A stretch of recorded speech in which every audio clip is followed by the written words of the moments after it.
Hi, my name is John Freer, and this is my video reflection for my portfolio for my work as I wrap up my work at Boise State University and complete my master's in educational technology. It seemed fitting to start here in this video. This is actually my school garden. It's just outside my classroom over there, and it was just about 2 years ago that I shot a video out in this garden as an introduction to one of my first courses in EdTech, in the EdTech program. So I thought it would be neat to come back out here. The garden has changed quite a bit. There's a shed over there, and there's all sorts of new garden beds, and the garden keeps growing. And it seemed to be a good analogy for my life as a teacher and just an educator in general. Over the last 2 years, a lot about how I do my job has really changed, and I can't say enough about the Boise State program and what it's done.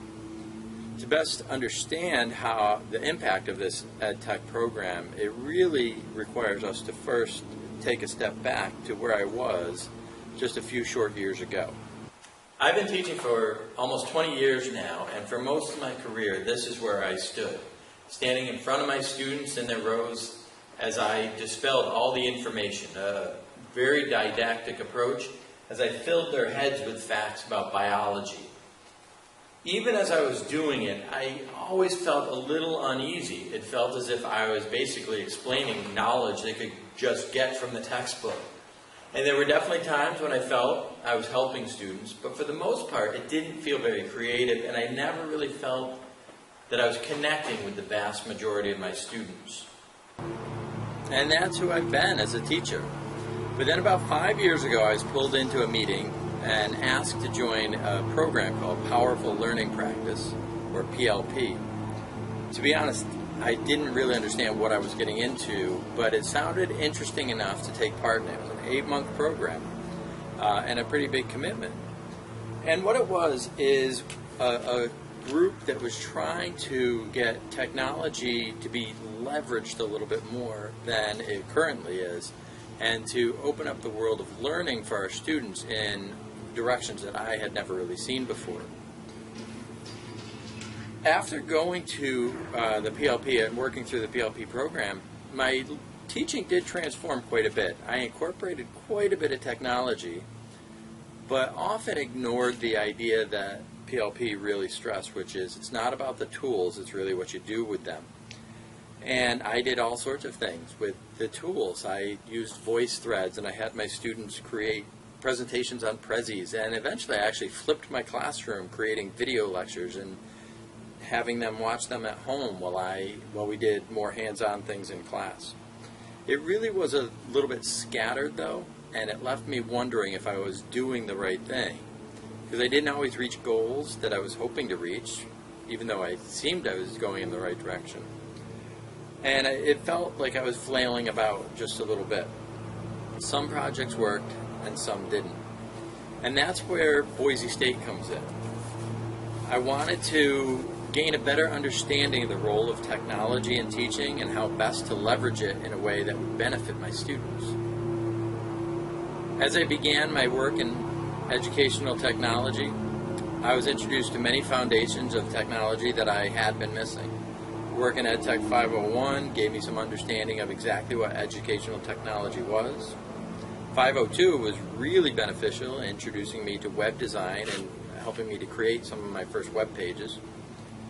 And in the rest of the core courses, 503 with instructional design, 504 bolstered my understanding of learning theories, and 505 the role of evaluation. All of these played a key role in what I was to become, or am becoming, I suppose.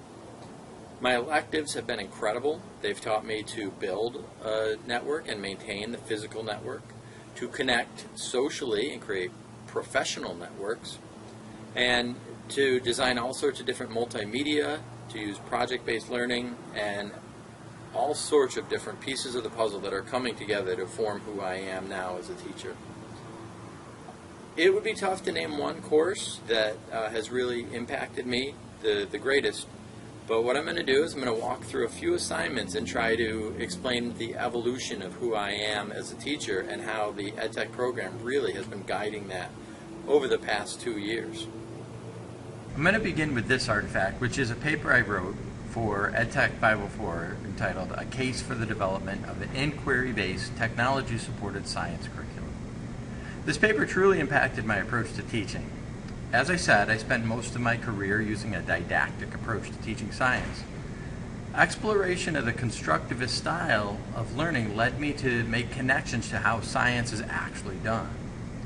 It was then that I realized that I needed to engage my students more in the process of science and not simply the memorization of science facts.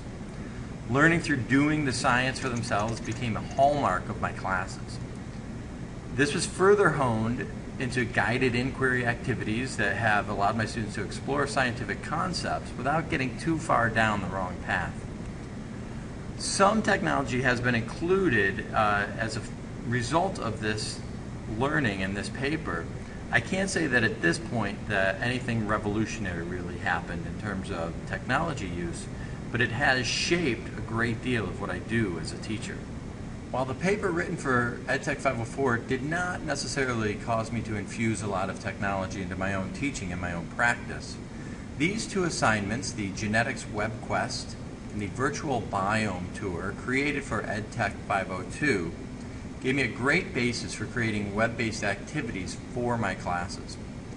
The lessons in web design and in the structured approach for designing lessons, from developing specific objectives, as you can see here, to outlining the process, the task, as they do here in the Web Quest, and even going as far as developing process of evaluation, gave me an excellent sense of how an online lesson could and should be structured to be most effective.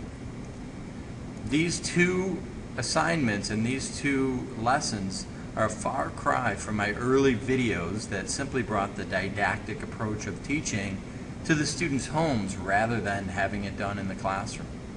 Both of these assignments have provided me with a method of creating rich, guided experiences for my students to learn about the world around them, whether it be a little bit more distance, as is the case in the biome field trip, or to learn some of the key concepts of science, such as Mendelian genetics, something that's happening right inside of them.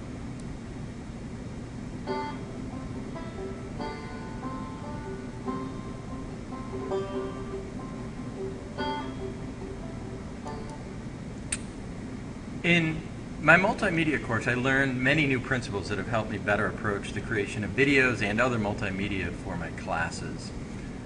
The two projects, the digital storytelling and the screencasting projects that I did, they in particular really inform what will be a large part of my teaching in the coming year. Bringing the ideas of the constructivist approach to learning science that I gained from EdTech 504 and the learning theories, and applying them to multimedia together. What I intend to do is to create a series of videos that don't simply inform my students, as I had been doing prior to my work at Boise State. Instead, I want to provide them with opportunities to make connections for themselves. Lessons like this, created for EdTech 513, this is a drawing simple Lewis structures for my chemistry class that I created. And it takes students through a specific process of learning. I'm going to let it play here just for a second. In this video, we'll be looking at a common example of drawing a Lewis structure. This is something you do frequently in chemistry class. It is a two-dimensional representation of a... What this video does is it actually teaches students how to do it, but it creates a more of an interactive approach to it, in which students later in the video are able to work backwards through the different steps. If they need to, they can move on and practice their own. And so it creates a more interactive environment. Now, the videos I hope to make, or will be making in the coming future, are going to use a guided inquiry approach to actually create situations in which the students can get into the shoes of Charles Darwin or Gregor Mendel or Louis Pasteur or other great scientists, all structured in a way that will use guided inquiry to create a situation where the students investigate the world for themselves, and also use sound educational design, as I've learned through my different courses actually here at Boise State. Now, the Lost Treasure digital storytelling has also provided me with an opportunity to allow students to create products that they will be able to have some creativity on. Having long done the question and answers for biology class homework and assignments, I look to actually have students create products such as a digital story to connect a little bit better with the material. These two skills and all of the principles for designing quality multimedia that I learned in EdTech 513 will really shape a great deal of what I do with both my students' assignments and with how I create my courses moving forward. The next project I want to look at is a project I did for EdTech 542, Project-Based Learning, and it is the creation of a website that you can see here that it guides the production and use of a school garden for learning. In some ways, I see that the material I learned from this class to be some of the most influential that I've learned in all of the MET program. It is what I hope my future will actually look like as a teacher as I continue to evolve. What the website does is it creates a program that a teacher can follow for development of a school garden for learning. The project-based learning approach brings a lot of different curricula together, a lot of different usually separate parts of a school together. And it provides assessments, it provides all the resources needed for, in this case, creating a school garden. This class and this project has inspired me towards working towards this type of hands-on project material with some of my colleagues. I hope in the future to actually enlist some people from history and English and math to create projects like this that involve project-based learning. Students would utilize technology to enhance their understanding of the material and then go out and actually get their hands dirty, so to speak, and have hands-on projects where they work together and they build some real-world product from that knowledge. And then, of course, using the technology again to share that information with the rest of the world.